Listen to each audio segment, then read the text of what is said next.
নমস্কাৰ, আপোনালোকৰ মাজলৈ এটা বহুতেই গুৰুত্বপূৰ্ণ খবৰ দিবলৈ আহিছোঁ। যিসকল অৰুণোদয় হিতাধিকাৰী আছে তেওঁলোকৰ কাৰণে বহুতেই গুৰুত্বপূৰ্ণ খবৰ আহিছে।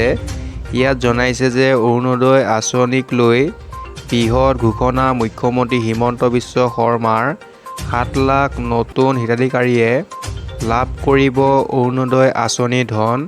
নতুনকৈ 7 লাখ হিতাধিকাৰীয়ে অৰুণোদয় আঁচনিৰ ধন লাভ কৰিব বুলি উল্লেখ কৰিছে।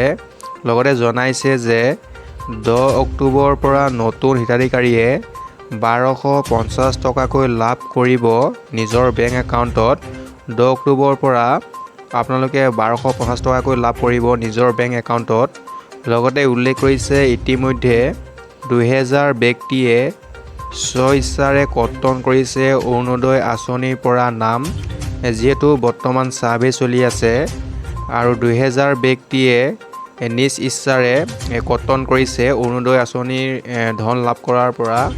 তাৰপিছত উল্লেখ কৰিছে যে 62,000 হিতাধিকাৰীৰ নাম কৰ্তন হৈছে NCC কেডেটৰ ছাৰ্ভেত, যিহেতু বৰ্তমান ছাৰ্ভে চলি আছে আৰু NCC ছাৰ্ভেত 62,000 হিতাধিকাৰীৰ নাম কৰ্তন হৈছে।